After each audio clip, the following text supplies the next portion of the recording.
All right, what's going on, guys? This is Jeremy J Noir. And this is the second video I'm putting on this channel here. And today is going to be about hate speech, the word fag, AndreWilson debates on Piers Morgan. So, without further ado, I have not seen this yet, and we will just jump right on in. 11 police officers turned up. Yeah. They basically said you had committed a hate crime by using that F word in a private text message. I was in utter shock. If the state can pry on our private conversations, that really does take us into Orwellian territory. You don't have a free nation there. Who cares if she was like, you know what, I am homophobic, and I said it because I'm homophobic. That's her business, right? You can say what you want. Something can be a homophobic slur, even if a person doesn't realize that that's what they're doing. Andrew, would you use that word? Sure, you use it all the time. It's one of the best ways to describe friends, right? Any minute now, we are going to see the annual controversy about the Pogues' great song, Fairy Tale of New York, which has the famous lyric, "You scumbag, you maggot, you cheap, lousy." The Oxford English Dictionary has just named rage bait as its word of the year. They define it as content deliberately designed to elicit outrage by being frustrating, provocative, or offensive. I thought it was only appropriate to mention that story given the hullabaloo over my polite reticence to use the F word. And no, as you're probably well aware, it's not that F word. Would you say the word faggot on camera? No. Why? Because you don't want to get arrested, do you? I don't want to be arrested. Because it's so harmful to people? No, Is that like gay bashing? What's wrong with that? No, actually, my whole issue with the whole trans debate, for example, is you don't need to slide into actually saying derogatory stuff about trans people to make the point that women's rights should be protected. You don't need to. Well, I agree. So what? I don't believe. No, but it's a magic word. I don't believe in needlessly, sneering. Well, I'm not smearing anybody. I just think. But what would you use that word? Faggot? Yeah. I just did. But would you faggot, use faggot, faggot. Okay, but why? And I'm using it because you're not allowed to, because you're. I'm allowed to. Go ahead. I don't want to. Say, I love gay people. Faggot. I'm allowed to. I just choose not to. Well, we'll talk about the F. Yeah, first of all, every time somebody uses the word fag, it's not. Normally, it isn't even intended toward a gay person. So, anyway, we're going to move right on with this, though. Word again shortly with my panel, who are standing by. But Tucker Carlson's claim that I could be arrested for saying it was based on a real story he'd read in the Daily Mail. A nursing home worker had been arrested and convicted, he said, for using that word in text messages about a man she claimed had assaulted her. As I said in the interview, it sounded utterly ridiculous. Ladies, in a string of examples of an assault on free speech in the UK. But I hadn't actually read the story, and I said I'd look into it afterwards. That's exactly what I did, and I'm pleased to say that Elizabeth Kinney, the mother of 4 who was convicted over her text messages, joins me in the studio now. Elizabeth, thank you for coming in and joining us today for this debate. Just first of all, just to clear up exactly what happened to you, explain to me and the viewers what went down. I was assaulted by a male acquaintance. And physically or sexually? Physically. Physically. Physically. It wasn't my ex-partner. It was a friend, okay. Like a group of friends. The female acquaintance that basically, she basically was getting jealous over me because she started seeing my ex-partner. So she was trying to cause trouble for me, which ended up resulting in me getting attacked. After that, obviously, I went to the hospital and I sent her messages and pictures of my injuries, just to prove like what basically what she'd caused. And obviously, I was very upset at the time. I'd had a like inflammation on my brain. I had a skull fracture, which made me not really feel like myself at the time. I was very upset, and I was very angry with what had happened to me, which made me say messages that I really wouldn't have said. So you sent her a load of messages. I mean, would you categorize them as abusive, highly abusive? It was more just to pointing to the fact that what had happened to me. I only just sent her pictures of my injuries, and obviously said, like, why would you cause this much trouble for me and stuff, and make up lies, and which now resulted in me being attacked. And she then reported you. Yeah. For what she said were harassing messages. Yeah, it was a 5-minute period of time when I just... How did you feel when the police contacted you? Well, I was shocked. I didn't expect that. I mean... Because these are private text messages. Throughout my life, I've had messages with my friends. And So wait, let me get this straight. Was it the word fag that she texted and then she went to jail? So she called someone a faggot and then... Okay, got you. That is pretty wild, pretty Orwellian. We've fallen out and we've said things that aren't very nice to each other, but you would never really expect that to go any further than that. I've heard 11 police officers turned up. Yeah. I mean, that's completely ridiculous. Yeah, I'd left my front door open. I was waiting for my dad to come to the house. I was actually in the bath. Mine. And so this is the same UK where the grooming gang scandal, they couldn't even get the police involvement. And then, yeah, so for text messages, private text messages between friends, some hate speech, got to protect someone. Hold on 1 second here. And 11 they opened the door themselves. And just came in? And came in. And you're in the bath? Yeah. And what do they say to you? Well, I heard my name, which was one female out of the lot of them. And 10 male officers? Yeah. And then I heard my name, and I thought, well, it might be my sister, because it didn't sound like someone who was... Because obviously I was upstairs in the bath. And then they just come up the stairs, and they didn't give me any privacy or anything. Like, I had to... You were naked? Anyway, I'm just gonna... Sorry. I'm gonna get past this a little bit. I mean, it's interesting what she's saying, but let's just slide into the debate, if you lot don't mind. Okay. All right, here we go. Let's go. But to go through all that in England in 2025 seems to me absolutely outrageous. It is. I wish you luck with everything. Thank you. And with Thanks your career. very much. Thank you very much for coming in. Thank you. For more on the other F word, joining me on the panel are host of The Crucible, AndreWilson, author of Bisexual The Basics and host of the Bisexual Brunch podcast, Lewis Oakley, host of Bet News, Mark Lemont Hill, and the author and chief political writer at Spiked, Brendan O'Neill. Well, welcome to all of you.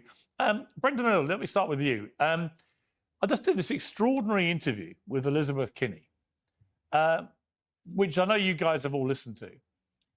What did you make of that? I mean, I could barely believe what I was hearing. I think it's obscene. I mean, if what Elizabeth's saying is true, and I have no reason to doubt that it is, it sounds like a real double wrong has been done here. Firstly, there is the fact that someone was arrested for saying a word. That should never happen, in my view, whatever word they use, even if they use it in public. But then secondly, she was arrested for using a word in a private communication. Right, I'm going to cut this off right here for a second. How in the world did the British police get her text messages to begin with? I mean, what in the world is going on here? Yes, that's gone too far here. England's gone too far. It's a fallen state. That is an outrage, completely and utterly obscene. That really does take us into the territory of thought policing. If the state can pry on our private conversations, drag us into the dock for things that we say to friends or frenemies or enemies, whoever it might be, that really does take us into Orwellian territory where the government has the right to snoop on what we say to fellow citizens. I think that is outrageous. Lewis Oakley, I mean, to start with, as a gay man, did you get offended? Bisexual. My apologies. As a bisexual man. Okay. Appreciate the correction. Are you offended by the F word? Yeah, I think that it's definitely got connotations there that are offensive. I mean, it's used to demean people and say that, you know, gay people are, you know, subhuman, disgusting, less manly. And that's what's inferred by it. So when it's used as abuse for young kids. God. You know, like And you know what? I know there's not a lot of people watching right now, but wait, do you guys use the word fag? I really have no idea who is watching, but I use it all the time and never in an offensive way. I mean, unless somebody in traffic's driving all weird and, you know, that's kind of gay, but like typically I say it to someone I like, you know? Anyway. young 15-year-olds that are being called this in the playground, yes, it holds meaning. It, you know, leads to mental health issues. It leads to people feeling that there is something But if wrong it's with not them. being used as a homophobic slur, in other words, it's not being targeted at a gay person. And, you know, her explanation was that where she lives in the north of England, well, no, Mark, I'll come to you. You might laugh, but I know there are parts of England where You know, this guy, Mark Lemont Hill, he is so cringy with the facial expressions. He's like trying to react the entire time, wants the attention on him, or, you know, feel like it's just so smug and just such petty arguments. But we'll get on with this shit. Let's go. would definitely not consider this to be a homophobic slur. They would just do it as a bit of, as they would see it, quite harmless banter. Now, we can argue about that, but it's different to say the N-word over here, which everyone would have a clear idea about. I don't think that this F word is seen in quite the same context, hence why she used it here, but not in a way that could be remotely construed as homophobic, which then begs the question, why has she been prosecuted for a hate crime prompting hate at gay people? Can I just say, I think that it's almost worse that he was straight, you know, because what she's doing, she's really angry in the moment. I totally get it. And she's thinking, how can I insult this man that has done this terrible thing to me? And by the way, like, you know, I hope he gets convicted too. How can I demean him? Listen, this is insane. Okay, first of all, he's like, what did he just say? It's worse that the person was straight, and that it was meant even as a slur, or even, okay, I would say it more in jest, but even as a slur, or either way. So you're telling me that just between two people that know each other, they say the F word, they say fag. There's a gay guy who had nothing to do with this conversation, hears about it, wants everybody convicted. Man, you can't be serious. I mean, it's like, I don't want to go back to a time, like I'm kind of older, so like, you know, there was a time when I don't know, people use the N word and the fag word all the time with zero retribution. And, you know, I'm not saying I want to go back to, I don't know. I mean, I don't know. I don't know how to say it, but this is not it. So we're not going in the right direction. I can tell you that right now. I know I'll call him gay because gay is so lower, gay is so like, you know, anti-masculine. Exactly. And that's the whole point. That was the word there's 1,000 other words she could have used to describe But she it. says she's not homophobic and wasn't saying it as a gay slur. Okay, but so what's that? You wanted to say that people that use the N-word to describe people aren't racist? It's just their banter between their friends? Well, no, because I think there is a qualitative difference in severity of these words. I mean, Mark, And while I agree there is a difference in severity, the truth is actually either one of those words can be used. I'm not saying they should be used, but either one can be used. It's more important than sexuality. well, it's an interesting, arguable point. I mean, Mark, look, I would never use personally. Wait. Let me back that up. What did he say? What's more important than sexuality? Did he literally just say that? Make sure I'm not tripping here. That was the word there's 1,000 other words she could have used to describe But she it. says she's not homophobic and wasn't saying it as a gay slur. Okay, but so what's that? You wanted to say that people that use the N-word to describe people aren't racist? It's just their banter between their friends? Well, no, because I think there is a qualitative difference in severity of these words. I mean, So Mark, race is more important than sexuality. well, Yes. it's an Right. Yeah. I mean, yes, sexuality is kind of really unimportant, actually. interesting, arguable point. I mean, Mark, look, I would never use personally that F word. I would certainly never use the N word privately or in public. There probably is a qualitative difference between the two, I would say. Most people might think that. Certainly in England, I can imagine a lot of people using it, playgrounds and stuff, and not intending it to be a homophobic slur, not even knowing it is. So it's not as clear cut as you might think it is. But regardless, as Brendan said, you know, regardless of whether you think it is or isn't, the idea that you communicate that word in a private conversation to someone via text message who you know, and the next thing, 11 police officers are charging into your house to arrest you, that can't be right, surely.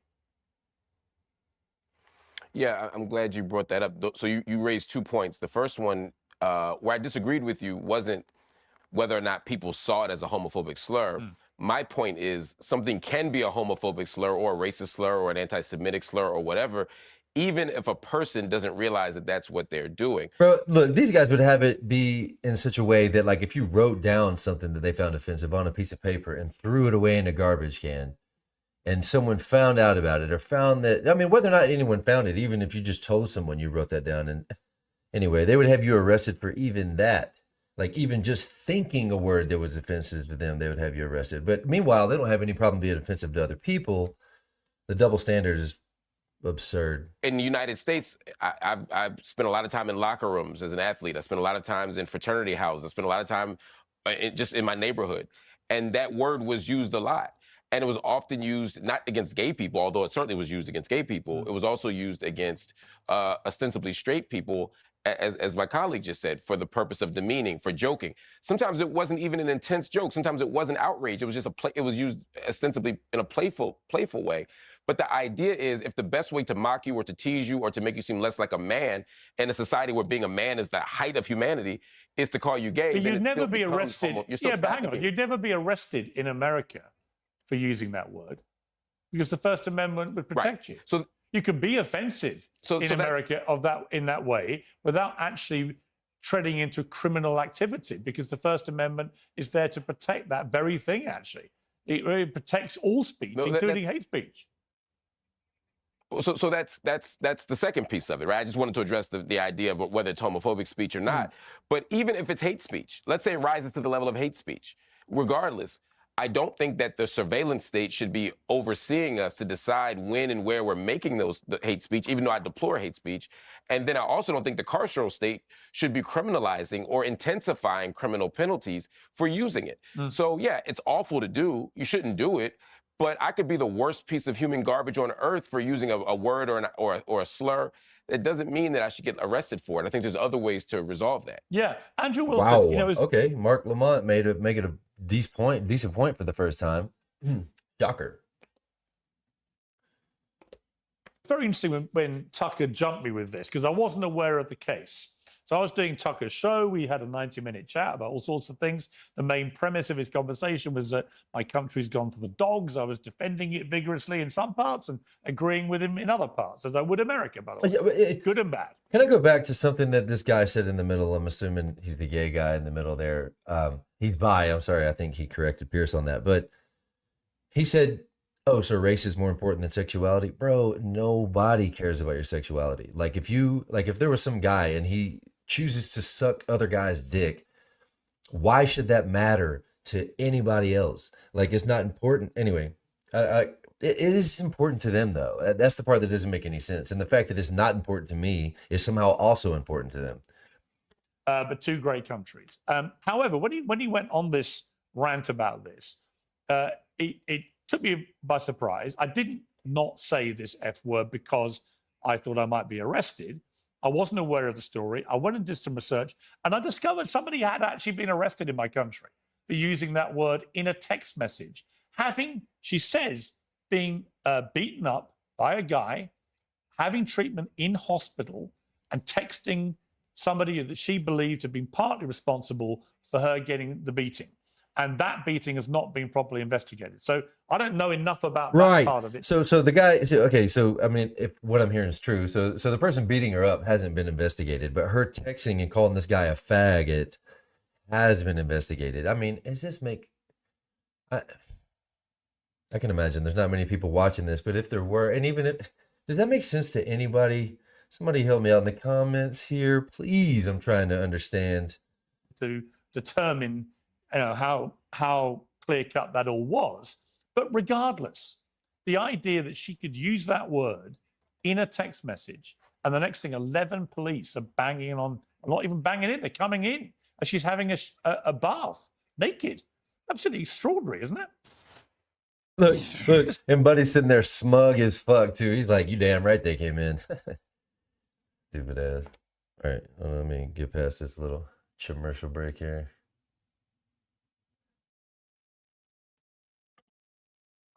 It's actually, I'm not even surprised. So The idea here is, I guess you could get SA'd, and if you call your assailant the quote F slur, you go to jail. Right? Some Right, country exactly. Right, exactly. That is fucking absurd logic. you got there. Some country you got there. By the way, let's point this out that progressives have for years, as these guys say, hey, we don't want to put in hate speech laws and have people arrested and this and that. They've been doing the same type of stuff for years. They do depersoning, debanking, deplatforming, keeping people away from their cash.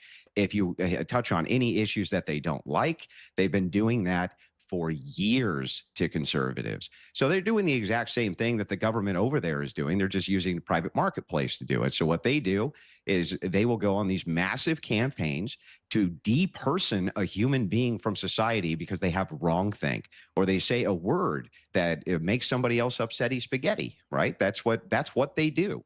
And the fact of the matter is like, who gives a shit? Who cares if this woman didn't care? Who cares if she was like, you know what? I am homophobic. And I said it because I'm homophobic.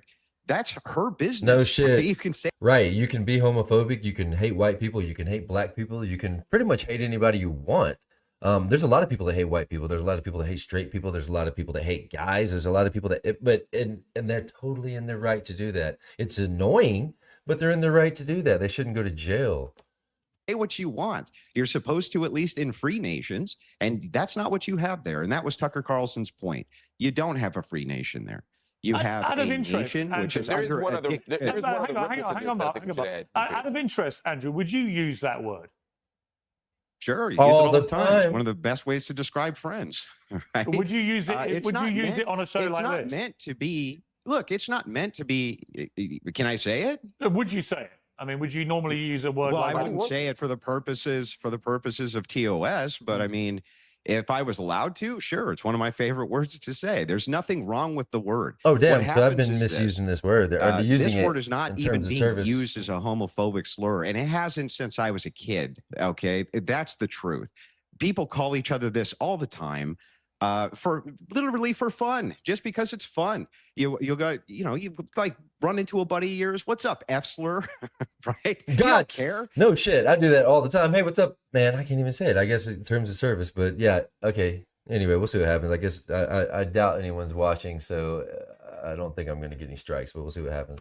Eddie, you give each other. I don't think that's true, though. It's fun. It is true. Look, no, I think if you ask gay people, they will tell you it is often used in a derogatory way and offensive way intended to demean them, and it's done all the time. I don't think we can dispute that. But you know what? Everything, you can use any word as derogatory if you want to, or you can use words and they're not derogatory. It depends on the context, and we're social creatures. I'm tired of people acting like socially everybody's retarded. We know that there's context for words, and when you say in proper context this word to buddies and people on this, whatever, it's not a problem socially, and it never has been. And Mark might shake his head, but I bet you in high school he was calling half of his friends that word, and they were probably calling it to him back. Why? Because it's funny. That's why it's funny. And were you Lemont Hill? So here's. Was I? No, but you've never used any derogatory term at school about anyone as a joke. You're asking a different question now. Then okay, well, now you're asking generally a different question. Right? His question was that. Again, the answer to the first question is no. I didn't use. God, come on, man. The F word in high school, as he alleged. Second question is, have I ever used an offensive term? Absolutely. When I was a child, but as an adult, I like to think that I've grown beyond using the words that I used as a child. And I agree that social context matters. And I agree that we should always consider social context. We live in a society where gay people are still abused, where gay people are still slandered, where gay people are still physically assaulted, where gay people are marginalized. We also live in a society where, in a lot of ways, gay people run the show. And I'm not even saying that in a negative way. I'm just saying, like, God, like kids are like seemingly more ostracized for being straight than they are gay these days. So I just throwing that in there with you, Mark. And that F word is used very often to do, and it's often accompanied by harm. And so if we know that, I agree, when you walk up to your friend and give him a high five and use that word, you may not be attempting to smuggle in homophobia. I don't think you are. But what I'm saying is we're normalizing a word that still accompanies harm and still kind of normalizes what we do and how we treat as a society, LGBTQI folk. And so I'm just saying. So, sorry to keep interrupting. It's just this particular topic is just kind of annoying for me. Okay, so basically, if I am on the phone with my friend and I call him a fag, there's a person who could be, oh, I'm sorry if I keep saying that. I need to bleep it out somehow. But if I'm on the phone with my friend and I jokingly call him the F slur,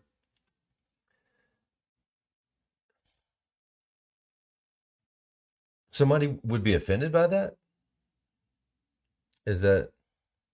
Okay. Why don't we pick a different word that doesn't cause all of this hullabaloo? All right. The bigger Yeah, issue. the problem is like, because they're not as fun. And the reason is the more that you try to make these pushbacks, these social pushbacks, and tell people what they can and can't say, it makes them want to say it more. And you know what, Mark? Like that's what happens. Right. This is partially how Trump got elected, is like, or even how Nick Fuentes is so popular. Debate the ideas, but you can't just label everything or call everything hate speech or try to cancel everything, because that just makes people more curious and want to say it more and more rebellious, and not even in a hateful way. It's just, in a playful way, really, because it's like, who the fuck is he to tell me what to say or do? Second, you start making social pushback and say, hey, this word you've been calling your friends, you guys have been joking around for years saying this stuff, you're not allowed to say it anymore because now somebody's going to get too upset about it. It literally gives them incentive to say it more.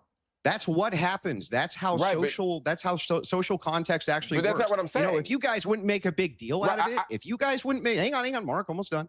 If you guys wouldn't make a big deal out of it, we wouldn't have a big deal, right? But you guys make the big deal out of it. All right. Let me bring in Brendan, because I'm not... well, hang on, Mark. I'll come back to you. The bigger issue, it seems to me, here with the UK is that the Times newspaper recently revealed that police officers are making 12,000 arrests a year under Section 127 of the Communications Act and Section 1 of the Malicious Communications Act. In other words, similar instances to this. That's 30 arrests a day over offensive posts on social media and other platforms. And you know what? That's actually really scary, because even though this channel is kind of infant, I joke around a lot. If I was in the UK, they would be kicking my door in, or as soon as they found out about me, but they'd be kicking my door all the way in. Thousands of people being detained and questioned for sending messages that, quote, cause annoyance, inconvenience, or anxiety to others via the internet, telephone, or mail. There's been a 58% increase in these arrests since before the pandemic. This seems completely nuts to me. Joe Rogan said they've already arrested 12,000 people for social media posts. We got a clip of him talking about this. They've already arrested 12,000 people for social media posts. That's insane. Above and beyond every other country, way above Russia. Russia was like 400 last year. The UK's 12,000. What? Any criticism of immigration, any criticism of grooming gangs and people being raped, any talk about how horrible this is, they come visit you. It's like someone's trying to destroy England. Now, I would say, Brendan, that's probably a mischaracterization. If you actually went over the 12,000 cases, you could probably see a lot of very offensive things in there. I don't know, but I'm surmising It's not just criticizing an immigration policy that's causing the arrest. But in a country that's supposed to be one of the leaders of free speech historically in the world, this is pretty terrifying, isn't it? It's just Kafka stuff. It's awful. It's like the Stasi. Older listeners and viewers will remember the German Democratic Republic, and they had the Stasi that would literally listen in on private conversations, that would literally rent out the apartment above the apartment of some dodgy person and listen through the floor to make sure they weren't saying problematic things. We now have a similar system in the UK. People are being arrested and in some cases punished for things they say. And, it's now December, so any minute now, we are going to see the annual controversy about the Pogues' great song, Fairy Tale of New York, which has the famous lyric, you scumbag, you maggot, you cheap, lousy, beep. We're not allowed to say it, apparently, but that is a great song. That word is often bleeped out. And this is another issue about... Look at this smug ass. Look at the look on his face. He's so fucking annoying. And it's also like, trust me, if the people who were getting arrested were on his side of the aisle, which I'm not trying to claim any side of the aisle. I'm just, just watching the debate here. Although largely, I think the logic falls on the right. His attitude would be 100% different. It's a double standard all the way. He would totally be down with people. I mean, he would be totally talking about the freedom of speech if someone were being arrested for offending someone who were, say, cis or even Caucasian. Insulting words. I actually think what's most insulting to gay people, ethnic minority people, all sorts of minority groups, what's most insulting is actually censorship, because censorship infantilizes them. Censorship says to them, you are such a weak part of society that we need to institute these laws and these rules to protect you from offensive. Right, exactly. Because if you're just a regular old straight white guy like me, there's really nothing to protect me from anyone saying offensive things about me, which I don't want there to be. I'm not suggesting there should be, but at the same time, it should be. I mean, how can it be rules for thee, but not for me? Rules for, yeah, that's how it goes. Words. It's actually a reversal of the great gains of the civil rights era, when we have these kinds of rules that say we must protect these poor little dears from ever hearing an offensive term. So I think these words are actually, the power of these words is less worrying to me than the power of censorship to infantilize minority groups and punish people who want to express themselves. All right, Lewis, as a poor little dear, would you like to respond? Well, yeah, I want to start with the numbers that you just talked about, because I think there is a point where we have to look at the reality of the modern world in which we live. Yes, we all want to see more convictions for rape and murder. Those things are very hard to prove, whereas communication, we all communicate. 90% of it now is online. But why should the police be policing speech that doesn't actually incite specific violence, which is, to me, always the line. So our law takes... you cannot cross, right? If I say to people that you live at a certain address, go around there and attack him, right? That's a clear incitement to violence against a specific individual. That's a criminal offence, and I should be arrested for that, and there should be no issue of that being a free speech issue. But if I just hate you or want to say derogatory things about you, or you do to me, that shouldn't be something that precipitates 11 police turning up at the door. Well, two things. We have protected character. Like if I said this dude was goofy looking or that his hair looked puby, could I go to jail for that if he's offended? Is that his logic? Right. We understand that in UK law, it was only 1967 in this country it stopped being illegal to be gay. It was only in 2003 that we got rid of things like Section 28. The law has had a real hand in causing stigma and discrimination against gay people that did not disappear in 20-something years. Point. So it's right that the law steps in and says, you know what, we've had a hand in this. We're going to step in and protect you, because it takes a preventative measure, much like the NHS, where it says, you know what, rather than treat you when you're sick, let's just prevent people from getting sick where we can. And it's the same thing here. Yes, the line is calling for violence, but if you can stop people hating on people for their individual identity, you can say you're stupid, you're an idiot, you've done this wrong, whatever. But if it's targeted... hey, guys, I just wanted to say I didn't turn the comments on, but I'm going to come back and check this out in just one. Hold on.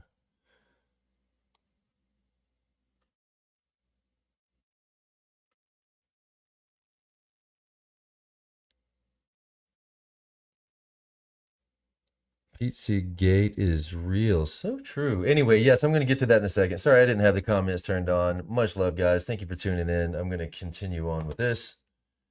That if it's hate on you because of your race, is it okay because of your sexuality, because of your religion. Why does nobody get arrested for calling Donald Trump a Nazi? Well, no, but you know what? The Nazi thing is interesting, because I do think... It's not just interesting. It's probably the most egregious thing you could possibly call somebody, is comparing him directly to Adolf Hitler, who murdered 12 million people, who gassed 6 million Jews in concentration camps, right? The idea that that is the Americans should bring in some speech laws. The idea that that is not an arrestable offence by comparison. He's like, Americans should bring him some speech laws. Like, he literally doesn't talk that way. It's, again, the double standard. Using the F word against a gay person seems to me to be completely disproportionate. Well, you're absolutely right, but here's my thing. I think that the Nazi thing is an interesting thing, because actually this proves that it's not a left or a right-wing issue, because actually since the assassination of Charlie Kirk and those two attempts on Donald Trump's life, the right has been saying, watch your rhetoric.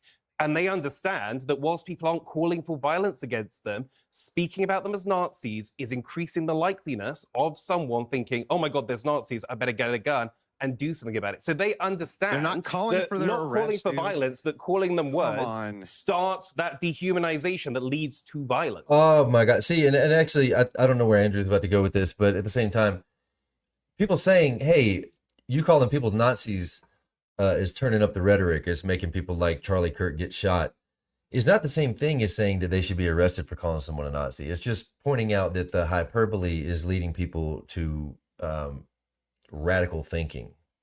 So thank you for proving my This point. is like this is sick. This, So, and again, hyperbole and calling someone a Nazi is far different from calling your friend a F-bomb or whatever the hell we're calling it right now. actually sick what you're saying, dude. What you're saying is that you're calling for people to be arrested for words that make you upset.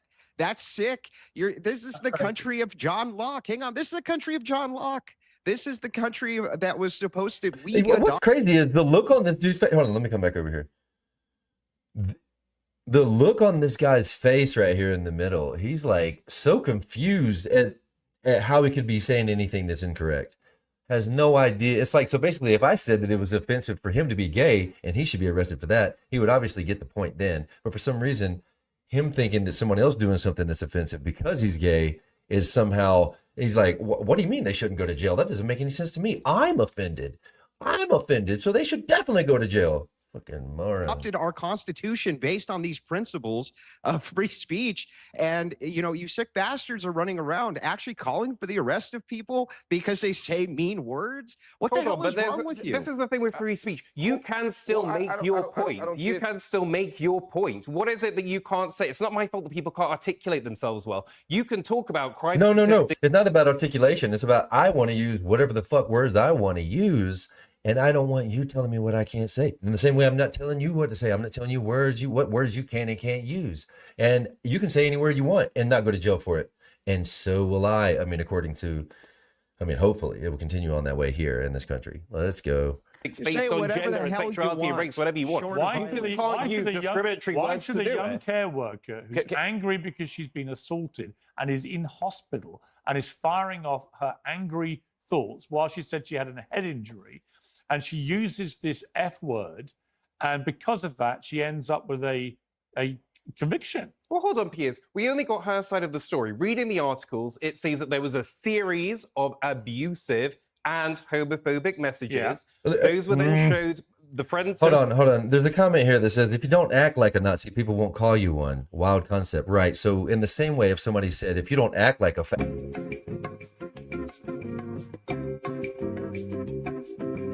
Let's continue. They weren't homophobic. The friend that she said they weren't homophobic. Hold on, that's what they the weren't prosecutor aimed, said. They weren't aimed at somebody for their sexuality. But so what? If I go up to someone in the street, so if I go up to someone in the street and start attacking them, well, okay. Bro, relax. I wasn't even talking to you, but I'm still. Anyway, I'm not even going to respond to that because we're here on the internet. But at the same time, I'm referring to the actual word Nazi. I'm not acting like a Nazi or a fat. But we're talking about the words being able to be used. You can call anyone anything you like, including the F-bomb. Continue. By comparison, if I use the N word against I you, still haven't had a chance to respond to right? it. Or if I use the N word against Andrew, is that a racist slur against him? No. No. So if I go up in the street and start, there has to be some intent. No, Sure. if I start going up to someone in the street and screaming anti-Semitic things at them, and then it turns out they're not Jewish, the police aren't going to be like, oh well. Like you went to attack someone based on the. Hang on, but that's my point though. If you can't be anti-Semitic against somebody who's not Jewish.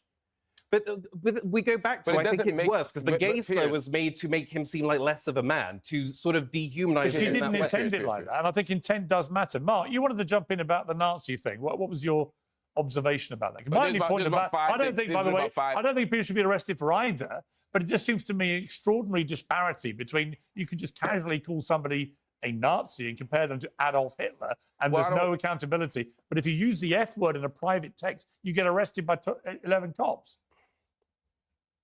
Yeah, we're in like 7 directions here, so I'm going to just try and in like 10 seconds deal with each one total. Or just deal with the last one where you got stuck at. Agree that no one should be arrested for any of this speech. Let me say that. So this is not a defense of arresting people, because that keeps being said. I'm not defending that. I do think the piece is different, but it doesn't mean that it should be responded to differently. For example, you may say to me, Piers, because you're policing my speech around not using the F word or the N word or whatever, that you're a fascist. That would be a reasonable criticism. I think you'd be wrong, but I think that'd be a reasonable criticism. But you'd be saying that my behavior is actually similar to that of a particular thing.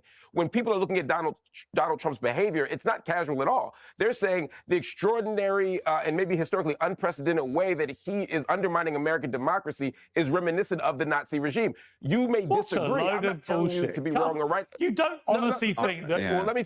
You honestly think Donald Trump is a Nazi? No, Piers, if you allow me to finish, you'd understand that I'm not saying that. Just allow me to finish the sentence. My next sentence was, it does not matter whether you agree or disagree with the claim. The point is, I'm allowed to have a political ideology. And I wouldn't make that claim, by the way. I wouldn't call Donald Trump a Nazi. But my point is it a slur? I believe that. And I'm is it a slur against Donald Trump? No. Wow. That's my Piers, I'm the one saying no. See, here's the thing. So basically, okay, so are there only like, let me see. Any word is on the table other than the N word, the F word, something about transgenders. Those are the only words that can be considered slurs. Is that, or somebody in the comments, you guys have been so helpful so far. If somebody could just tell me, is there a list of slurs that are illegal or that we're talking about here, or that are considered slurs that are off the table? Slur to call somebody, it's not a slur to call somebody a Nazi, but it is a slur to use the F word about somebody who's not even gay. Explain that. No, I can't explain what you just said because that's not the point I'm making. You've recharacterized what I said. I'm not sure what the point is you're making. What I'm saying, allow me to finish and you will. What I'm saying is, if you are making an analysis of somebody and you in good faith believe that their behavior, similar to if you call me a fascist, I don't think I'm a fascist, but you have a right to say that, and I wouldn't call that a slur. If my behavior is reminiscent of that, similar to the Nazi or any other argument that you make, I'm not going to call it a slur just because I disagree with you. Where it becomes different is if I'm attacking somebody for their identity. Where I am insulting somebody for their identity, that becomes a slur. And in the last example you gave, Piers, where somebody calls somebody the F word, or somebody high-fives their friend, as my other colleague said, and gives them a high five, and they're not even gay and they don't mean it that way, it may not be a slur, but you're still trafficking in homophobia. You're still trafficking in racism. All right, hang on. This isn't illogical. This is actually illogical. Listen, I'll tell you why. The reason that this is illogical is and because then allow me to respond, because every time you respond and tell me something, I don't get to respond. Go ahead. Hang on, I understand, but the foundation of your argument is these words cause harm based on social stigma, and the social stigma is caused because you're using a harmful word. Calling people Nazis and fascists would create this exact same stigma that you're saying these other protected classes deserve. Your argument is a contradiction. It's P and not P at the same time. It's contradictory. So either it's one or the other, Mark. Either the social stigma needs to be guarded against. Hang on. And in the UK, people are getting arrested for calling Donald Trump a Nazi as much as they get arrested for calling somebody the F slur, because the social stigma is the thing that you're after. So you have to pick one, dude. Pick a lane. All right. Now allow me to respond. Again, you have mischaracterized my argument. My point is not that social stigma is the predicate for deciding whether or not someone can say something or not. If it were, then you would be right. All words can have social stigma. I could call you a conservative, then what is it? And you could have a social stigma. You could call. Then what determines again, it? Allow me to finish now. Please allow me to finish. You insisted on being allowed to finish. Let me do the same. Yeah, I know. I just want the answer though. What could it be? Do you think it's easy to get the answer if you let me talk or if you don't? Yeah, go ahead. Okay. What I'm saying is, again, if just all words can potentially have stigma. If you call me a bleeding heart liberal, I may find that to produce stigma for me. I'm not saying that stigma alone is the issue. Stigma is not the predicate for me. And again, I'm not making the case that anybody should be arrested for any of it because it's so gray and slippery. I'm saying don't arrest anybody for any of the slang or any of the slurs, any of the language, any of the words that are being used against people. I'm saying don't arrest anybody for any of it. But the distinction I'm making here is not one of slur versus or stigma versus non-stigma. What I'm saying is that as a community, we can certainly agree that assessing someone's behavior, even if it causes stigma, is okay. You not liking it isn't enough for me to stop saying it. What I'm saying is if we as a community decide that, hey, this particular word, this particular framework has historically caused harm to people, not based on what they believe, not based on anything they've done, but based on a particular identity category, I'm saying we can make different decisions. We may not agree on what the decision That's is. That's stigma, okay. though, Mark. But that's stigma. You are making a foundation. Let me jump in. I want to hang on. Stigma is not the foundation for my stigma is not the foundation. You just don't realize all words can produce. It's not. Let me ask Andrew a question. You don't realize it. Let me ask Andrew a question. That's not what it's. Just repeatedly shouting it is doesn't change the fact that it's not. I'd like I'm to not ask a saying question. stigma. Let me ask a question. I'm stipulating. Let me ask a question. I'm stipulating that it can all have stigma. Mark, let me ask you a question of Andrew, which is about free speech, but it's a different twist on it, because it's all been very anti the UK. This debate, as indeed the debates raised in America about our free speech issues, which are legitimate. I agree. But a Reuters report recently said that more than 600 Americans were fired, suspended, placed under investigation, or disciplined by employers for comments about Charlie Kirk's assassination. That was after a review of court records, public statements, local media reports, and interviews. Some were dismissed after celebrating or mocking Kirk's death. 15 were punished for allegedly invoking karma or divine justice. 9 others were disciplined for variance on good riddance. Other offending posts appeared to exult in the killing or express hope that other Republican figures would be next. And we just had the president-elect of the Oxford Union in the UK who was sort of de-presidented, removed from his presidency, which he was about to take over, because he had reacted in a sort of celebratory way when he heard the news of Charlie Kirk being shot. Now, in its way, is that not the very kind of censorship that you're talking about? Or do you think there's a line between accountability to your employers and to police criminal activity? No, the left has been depersoning and canceling people for my whole lifetime. Yeah, actually, and I think that with the Charlie Kirk, that were recently there have been some times when the right did kind of try to do the same thing, and that's, people did get fired for the Charlie Kirk thing, which was a leftist tactic until that point, as far as I can remember. And it has whipped up into a fervor since Trump's election, but even pre-election, they don't just deperson you, they debank you, they deplatform you, you're not allowed to say anything, they run massive harassment campaigns. The first time I've ever seen you poke the bear, poke the bear, poke the bear, they finally did something, and all that happened was some people lost their jobs. They weren't depersoned. They weren't completely ostracized from all of regular society. Yeah, in fact, they were probably counted as heroes amongst their friends for taking down the establishment and talking shit about the Nazis.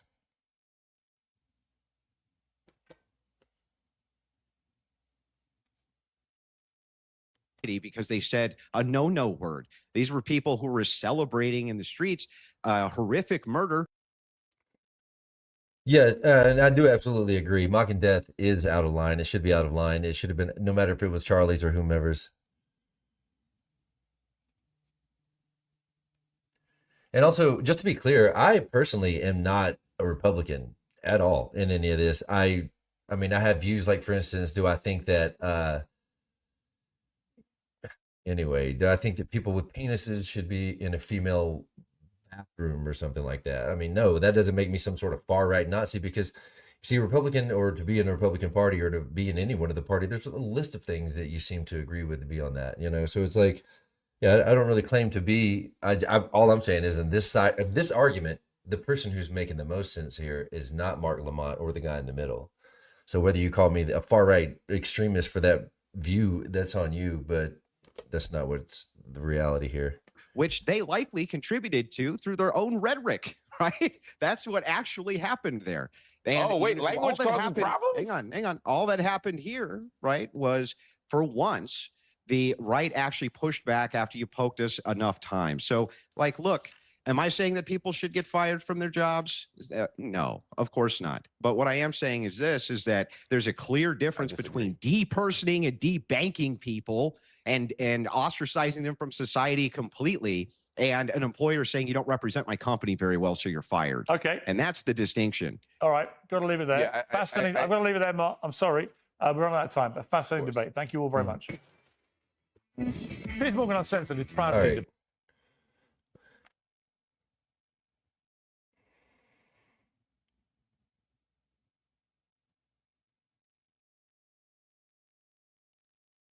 And so I've just been charged with anyway, it doesn't matter. I'm just going to react to this anyway.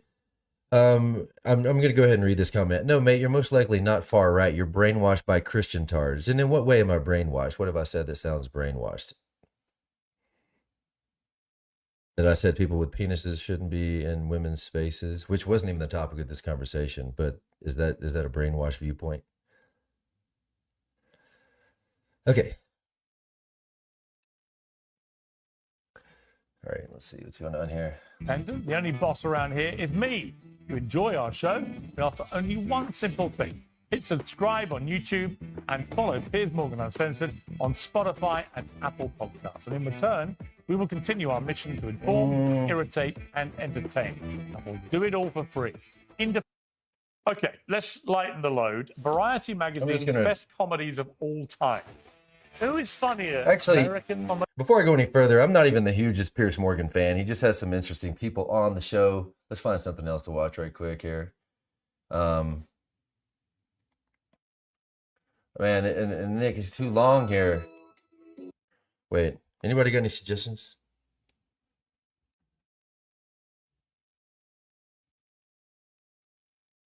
And if I'm following correctly, I think that the person who said that I was brainwashed by Christian tards is also saying that when I said that people with penises shouldn't be in women's spaces is religious anxieties. Is that?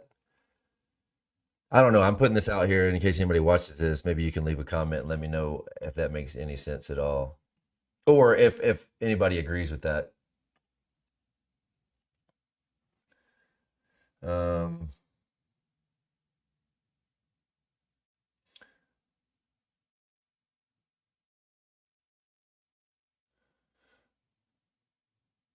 All right, I'm gonna go into one more video right quick.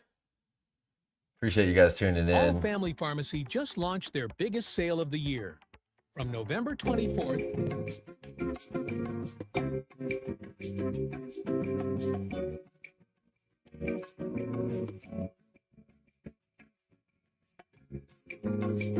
All right, you bigots and howlies.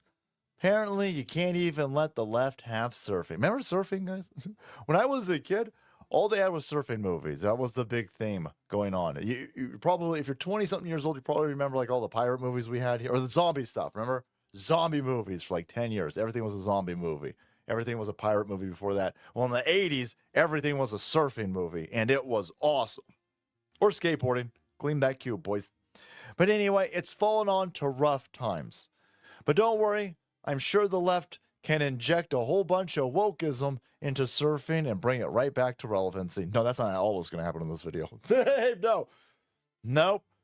Nope. Much like a shark eating this poor woman's arm, it's going to be the same result for leftism and surfing brands. Take a look at this. Ollie London over here. Australian surfing brand Rip Curl.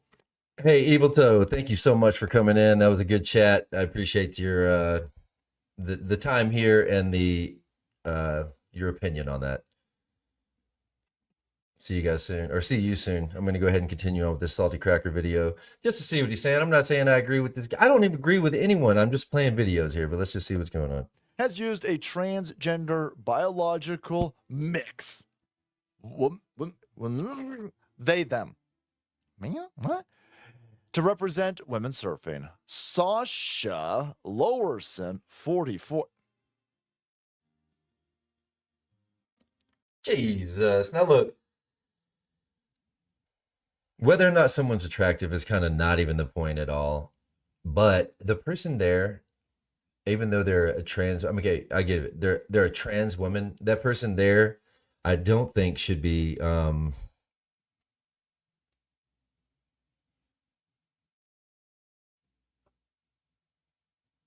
hold on. I'll get to that comment in a second. Let me finish my thought here about this individual. So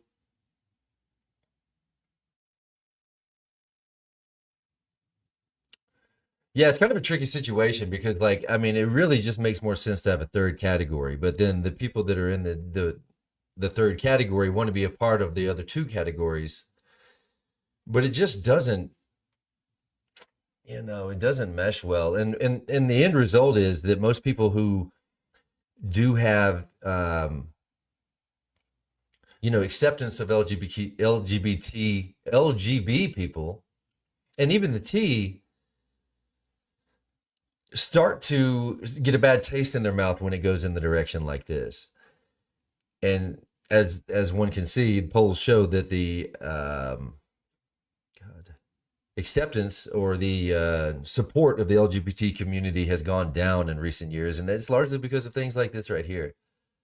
And it is unfortunate because I don't know who this person is, but I'm sure that this person, it must be a tough spot to be in if you're a guy but you want to be a girl, and then not only do you want to be a girl, but you want to be a girl who's in the spotlight, and you want to be a girl who's on the stage, and you want to be a girl who's taking trophies in, as a girl. Like, I don't know. I mean, a lot of people don't get trophies in life, and I don't think everyone should. I don't know. It's just a tough spot to be in because, again, the end result is an actual girl got X'd out of the representation here, and also, acceptance for the trans community is waning. And I'm going to read this comment right quick before I play this video more, and let me see what do you think about everyone being offended by something that is too different, or something that triggers defense mechanism that makes something about some others offensive? Well, I'm not sure what you're referring to, but I'll just go ahead and just guess that you're saying that, like,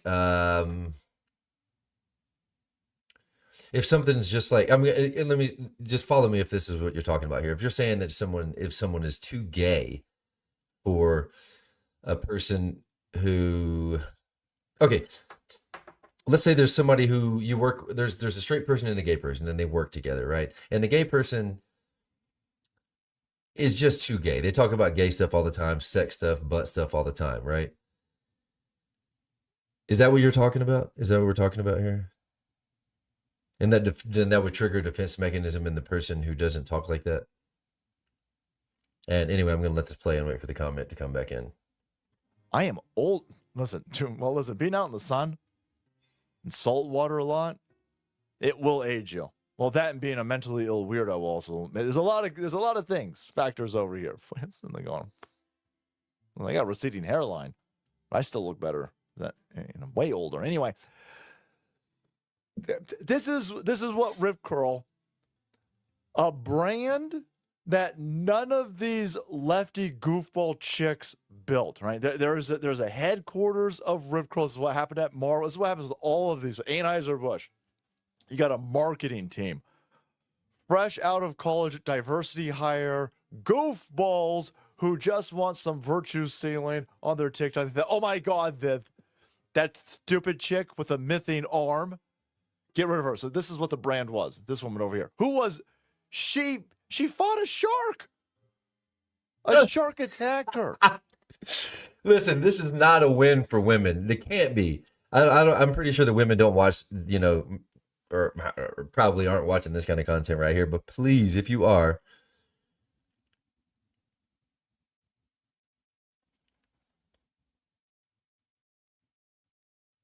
I'm still kind of lost in if we're not talking about what I just used. Like, for instance, are you talking about like the Indian poop throwing thing?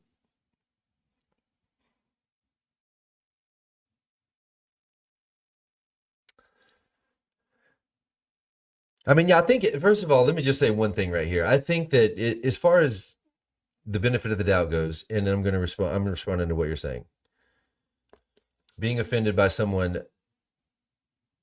who has good intentions, but it's just such a culture shock. Okay. First of all, I genuinely believe that most people, the Indian, anyway, like, okay, do you mean like eating with your hands? Could that be offensive to someone, even though the person wasn't doing anything that should be offensive? I don't want to get too caught up on this, but yeah, the Indian poop throwing video where there's some festival in this town and they were just throwing cow poop at each other because the cows are sacred. It was just went viral like last month or something like that. And that could be offensive to some people, but I don't think the people that were throwing the poop were intentionally being offensive, if that's what you mean. But going back to what I was saying sometimes about like if a person is is there's two people at work, and one person's gay and one person's straight, and the person who is gay talks about things that are a little more gay, and the person who's straight is a little bit offended by these things. In that instance, I think that the person who is straight is probably offended by repulsed by some of the things that the gay person could be saying in that moment, but also just in general, that most people are repulsed by sexual conversations, whether the intention was to be funny or to be friendly or whatever. So I don't think I know 100% sure what we're asking here, but I do think that most people have good intentions. Like, for instance, even a person on the left and the right, like a person who's on the right would say, I want to outlaw abortion so that we can save babies. Babies need to be saved. And their intentions are good. And the same thing for a person on the left. They're saying that I think that we should have abortion so that the mother can be saved. I think both people have good intentions, even though they're offending each other and disagreeing with each other. And it's actually the people who have negative intentions who I have a real problem with. The reason why I focus in on some of these issues that I'm talking about here, like the word fag or race issues or stuff like that, is because they are plaguing at least the communication of our society, and they're driving wedges in where people have a lot of things in common. But we might disagree on a few different things, and then we hyper focus on those few different things. And so there needs to be some resolution. And as far as something like abortion, I don't think that people are going to ever see eye to eye on that. So it's just going to have to be voted on. But to continue to fight about that and to, drive ourselves apart over something like abortion is counterproductive, especially when in the end, what would be productive is if the focus wasn't on arguing between left and right, and it became finding out who's the enemy of both the left and the right and focusing on that instead of, arguing minutia here. Baba Manouche. Anyway. Poseidon's minions failed. She's still around. That shark's dead. She is missing an arm. But I mean, come on. Oh, no, listen. She's still hot. I still bang this chick. I would just roll her onto that stub and then. But no, there's no position, Abe. There's no angle. There's nothing. There's nothing getting me in the mood, Abe. Oh, no. You kidding me? This woman, right. Looks Dude's got the carrot top look going and shit. This is ridiculous. like my brother. It's crazy. No, no, son of a bitch. No, the chick with one arm. Yeah, hell yeah. No, the shark took one of her arms, took both of her legs, took half of her face. Yeah, she's missing an ear. Oh yeah, no, she's still got great tits. Man, let me actually take a time out. Thank you again for tuning in, guys. This is cool. This second show. It's a little bumpy here. Still figuring out the format. I really appreciate the interaction and just sticking around.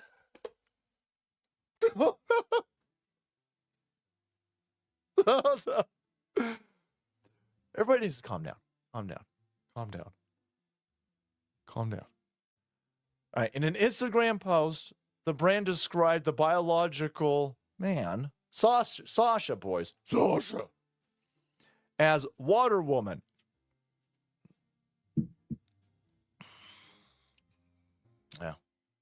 Yeah.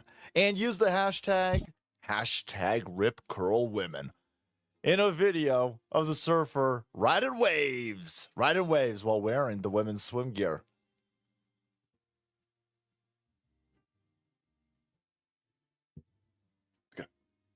Fuck you. So, I'm sure that went over well. I'm sure all of the ugly lefty chicks and lispy soys when oh my god, I gotta surf right meow. Oh my god, surfing is so woke. Let's go, non-binary, oppressed BIPOCs. Let's go surfing. No, of course not. You fired that chick with delicious titties. to hire whatever the hell is going on the right-hand side there. And then, bam! 21 stores gaboshed. Right? Right. That's surfing lingo, right? These retailers got Noticing a pattern. I think I get the story here. I'm gonna move on though. Hold on, what's this here? Boom. All right. What's up, guys? I'm gonna play. This video is by a guy named, I think his name's Women Propaganda, and first of all, pre-warning. A lot of what this guy gets into, he is kind of an offensive person. I'm trying to understand why people, and hopefully somebody in the comments can help me with this, because, as a white guy, right, who isn't young, so I've watched the N-word be applicable all the way and then be like ostracized, and now it's become somewhat allowed on the internet again. And in between times, everyone was saying all white people are racist, all white people are racist, white people are the problem, white people are this. And I've been, I guess, in the comments or even just having conversations with people, but essentially, screaming, no, everyone relax, white people aren't racist, it's not even like that. Everyone should have the freedom of speech. And then as soon as it's back allowed on the internet, we're back with the monkey talk and the N-word talk, right? And I'm like, Jesus fucking guys, I was literally trying, not just me, but, we were making some headway there as far as mending relationships. And I get it, through humor, you can mend relationships as well. But I'm just saying, I really don't see, I could see how you could use the N-word to prove a point. To prove a point that talking racist about white people, if that's the case, then you should easily be able to do that. And I'm not saying that nobody should or shouldn't be. I'm talking about just, should we do it? Not like, should we be allowed to do it? But anyway, I'm going to go ahead and play this other video here and just see where he's going with this here. Hold on just a tick. Dum, dum, dum.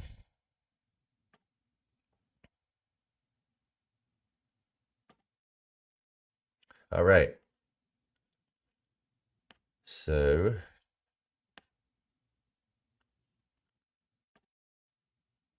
gosh, damn it.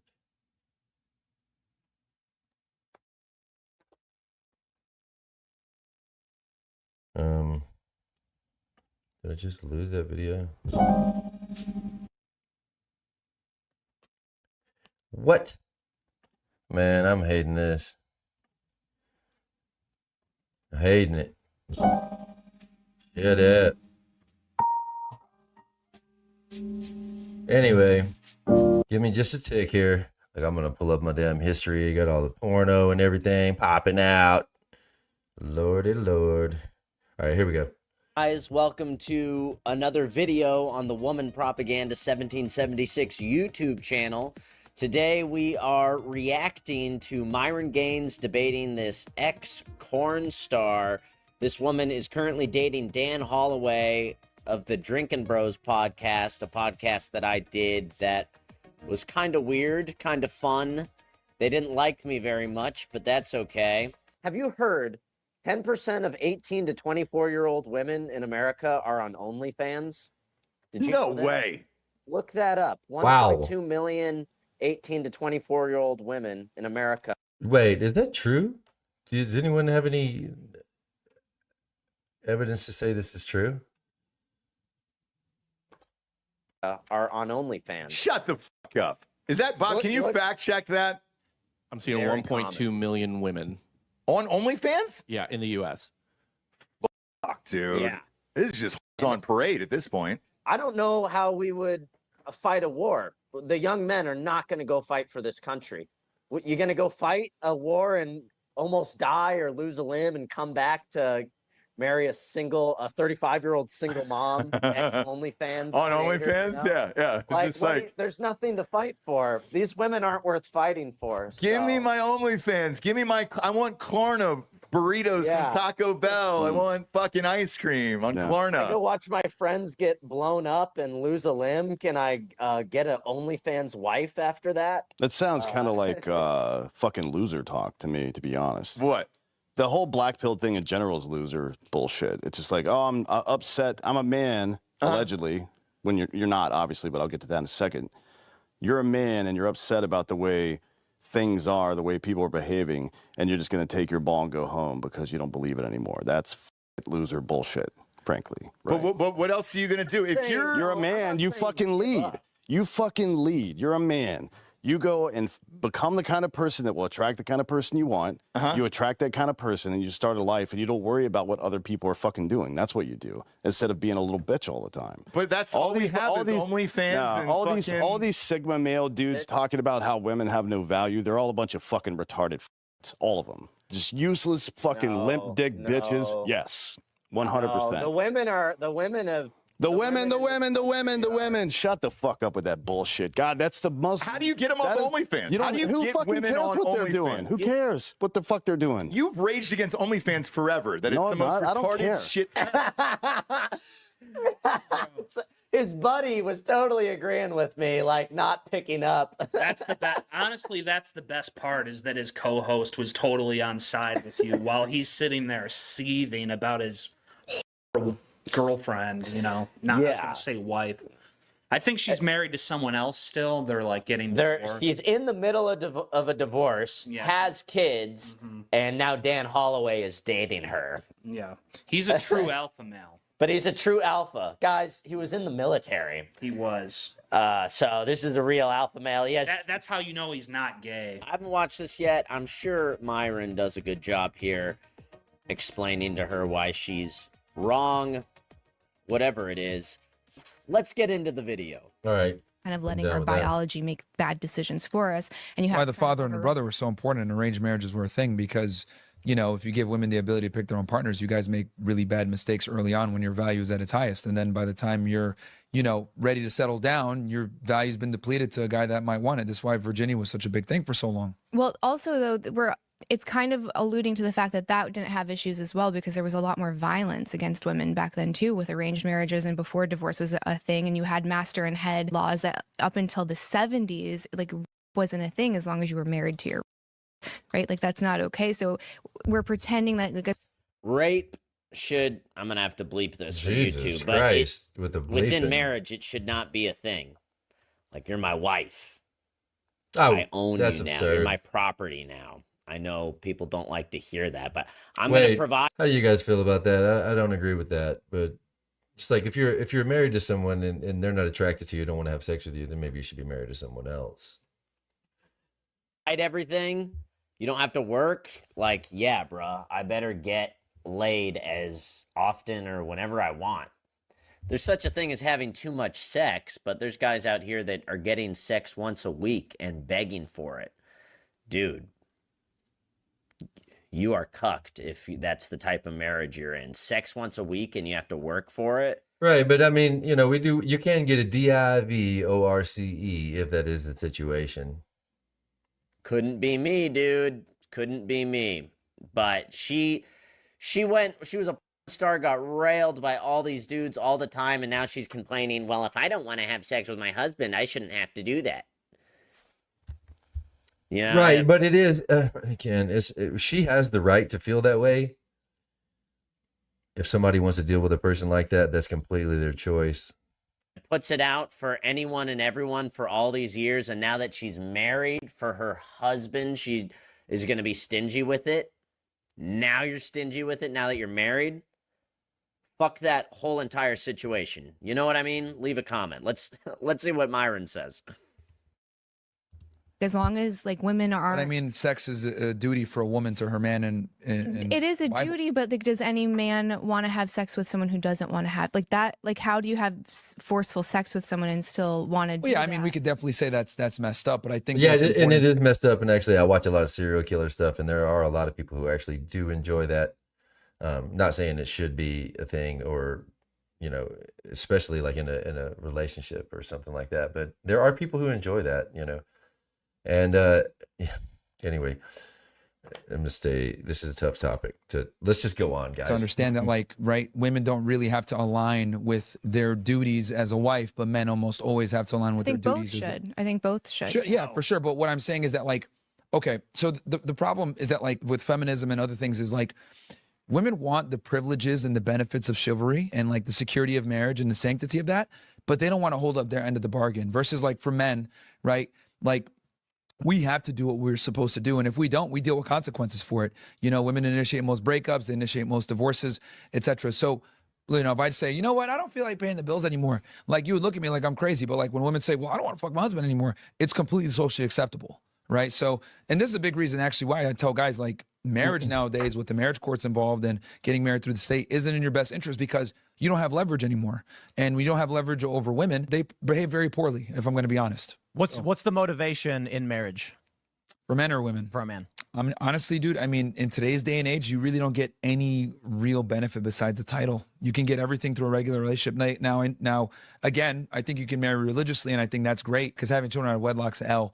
But to get the state involved, that's where I run into issues. I do agree. I recently got married. It's for family. It's for moral tradition. Of course. It's for raising strong, honorable individuals. I told Allison. Better for the kids. Absolutely. And that's what it's all about. So I completely agree. The courts are broken. No fault divorce is broken. But I didn't get married for myself. I did it for my child, who's going to be here very soon. Yeah. Because I want them to grow up with strong moral tradition and understanding that there is duty and responsibility. Agreed. And that's why I tell guys, if you're going to get married, do it religiously. Don't necessarily do it with the state or try to avoid the state, because the nuclear family with, you know, married parents is going to be significantly better. But what I'm trying to illustrate here is that, like, what I've realized with women is, like, there's more social acceptance for them breaching the contract than there is for men. Oh, yeah, absolutely. You know, that's my, yeah.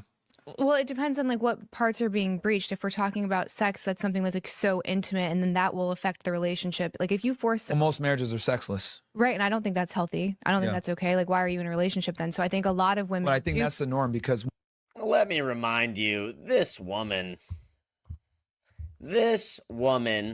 she was married and continued filming while she was married, doing literal gangbangs with a husband and kids at home. And then there's some interview, maybe I can find the clip of her or her husband talking about how she would come home tired and wouldn't want to have sex with him. Is that not the worst thing you've ever heard of? Whoa! So wait, did he just say that? Did I hear that correctly? So she was at work, making corn, and she came home and didn't want to have sex with her husband because she was worn out from making the corn. It's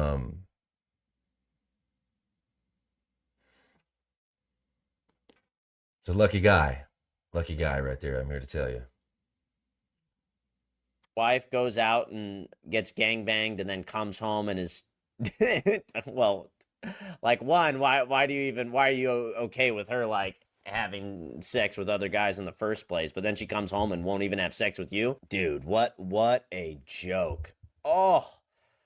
And now she's cucked Dan Holloway. He's helping raise her 2 children from another man. And she gets on podcasts and talks about all-day foreplay, where she's not going to be in the mood for sex that night if her boyfriend/husband didn't take out the trash, do the dishes, do the laundry. Like, my husband needs to do all these chores if he wants to get a little crumb of puss from my used up, ran through vagina. You know what I mean?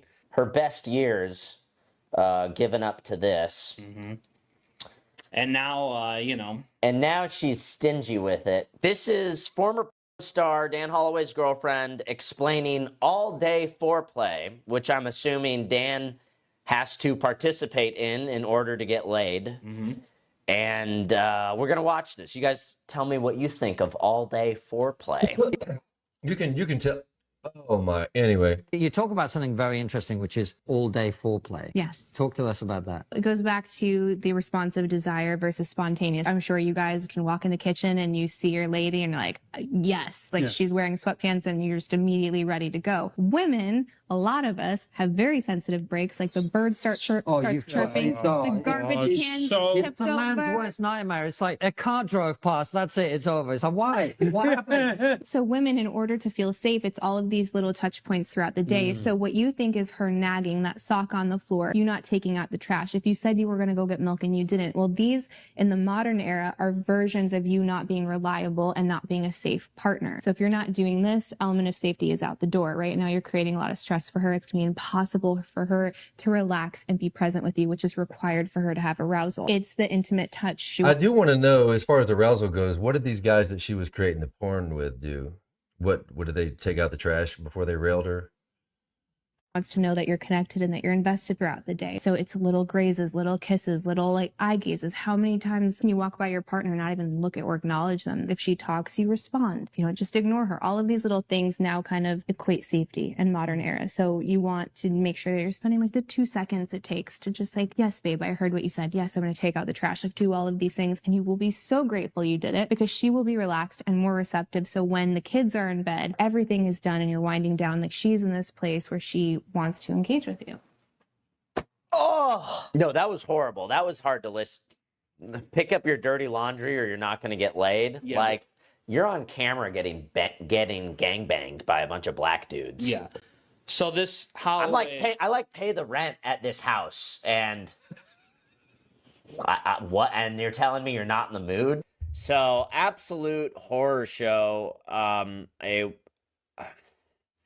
One of your duties as a wife is to have sex with your husband, dude. Like, I don't understand. He's paying, especially if he's paying for everything. Look, I don't even want to think of it as a duty. I think that they should equally want to do that. But the way that she's putting it, though, is, again, she goes to work, sucking dudes all day, comes home from work. Her husband's got to jump through all these hoops for her to even be even close to getting in the mood. I mean, come on, dog. Come on, dog.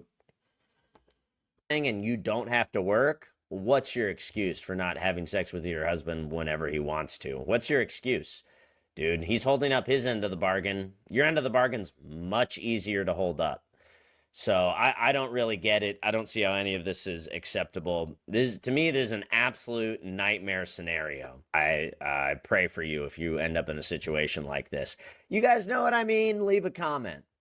So intimate, and then that will affect the relationship. Like if you force Well, most marriages are sexless. right, and I don't think that's healthy. I don't think that's okay. Like why are you in a relationship then? So I think a lot of women But I think that's the norm because women aren't really held to like a standard on their side when it comes to marriage obligations. Yeah, it's confusing because I've heard it phrased kind of similarly where a woman is tricking a man into monogamy, but really it's celibacy, right? So I'm like promising you monogamy, but then once we become in that monogamous relationship, now you get like marital deathbed, and then what's the point? Yeah, because I mean, I don't want to sound like an asshole, but like, you know, a woman's main agency is her sexuality. So if she doesn't give you that, then like... It shouldn't be weaponized. I firmly, like, I hate when I see women of like, you don't do this, I'm not having sex with you. I don't think that that's healthy. They leverage sex for compliance.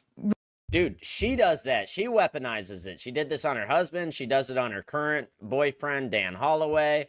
Right. I don't think that's okay. But I'm saying like if a woman isn't having sex because like her body is telling her not to, like there's like some kind of reaction that she's getting, she's like, it's not working, like nothing is getting lubricated, there's no arousal, she doesn't feel safe, then you have to look at like bigger issues within that relationship. So like what She got married to him, so safety should be... Well, maybe, but people change too over time. So it comes back to like not doing your duty. So if you do have a man that's like not showing up, not following through, not doing his end in whatever way that was agreed upon within that relationship, her body is going to say like unsafe, unpredictable, unreliable. There's only one way to deal with that though. Force. No, not no, of course. I mean, divorce. that's not the way I was going to say. This is why it's so important for men to like stay attractive and have other options. Because women only respond favorably to men that have other options that can replace her. Women behave the best when you can leave them. I think we have a problem with dishonor. And I don't know, but a lot of the stuff that I hear, while I do agree and understand what you're saying. Yeah, real quick, I just want to say that's so true. You need to have multiple options. Even if you're a really good guy and you never want to cheat on your girl or on your wife. I actually don't know how I feel about that. I mean, it could be true. Maybe, I don't know. I'm not a woman. I don't know about that. But I have heard it a few times that, you know, women definitely treat someone better if other girls want them. But again, I don't know. I have no clue. You still need to have the ability. That's so true. Women only respect guys that have other options. That is so fucking true, dude. You have to be the type of guy that could attract multiple women, whatever it takes. I mean, it's possible that what they're saying here is the kind of guy that would have multiple options would be attractive, and maybe a girl wants someone who's attractive, or is it the fact that other girls want the guy that makes him attractive? I'm not sure. I don't even know. So somebody in the comments can please help me with that, particularly if you have a vagina, because yeah, I don't want to hear someone's guess on that. It's getting harder and harder. The young men are, oh, dude. Yeah, we're going to have like some sort of revolution in this country because the women are awful and the young men are pissed. They've been their inheritance has been stolen. Their ability to get a wholesome trad waifu has been stolen. So it's such a mess. But I mean, you know, that is why there are so many passport bros, though, as far as I know, right? A lot of guys are just traveling overseas to find someone who's more traditional because the women here are becoming less and less traditional the younger they are. Yeah, Myron's right. He says that all the time. You got to be in the top 20% of men is the only way you're going to get respect from women at this point in 2025. The good news is that it's easier to be in the top 20%, top 10% of men. It's easier than ever. Even if you're short, even if you're bald, even if you're ugly. Some guys are like so ugly, maybe they could never be top 20%.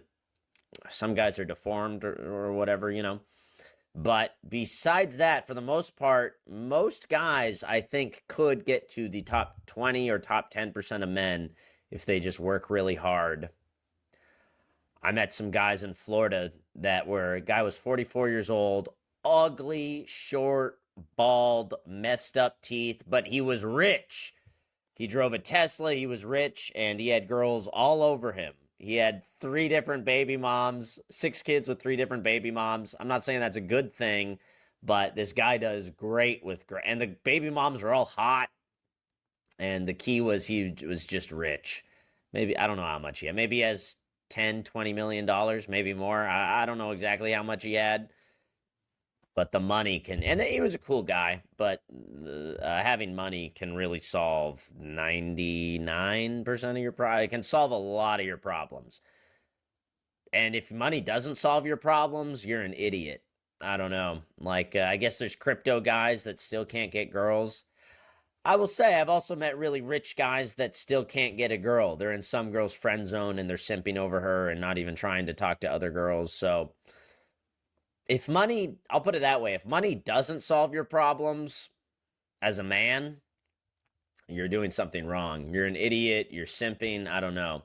For the most part, once you become rich as a man, I think that should solve most of your problems. Some guys can do all this stuff without money. Okay, you know what? Unless there's any objections here, I think I'm getting to the end of this, and also this wasn't even supposed to be the direction of the video. In the future, I will definitely get this shit organized just a little bit better. I'm sorry to keep ending these so abruptly. It's largely because I'm trying to figure out what's going on here with laying out a couple hour format and having something to say. But anyway, I will be going live again later on tonight at 7 o'clock on these 2 channels. So if anybody is down, just hit that subscribe button and yeah, check me out then. And thanks again for watching.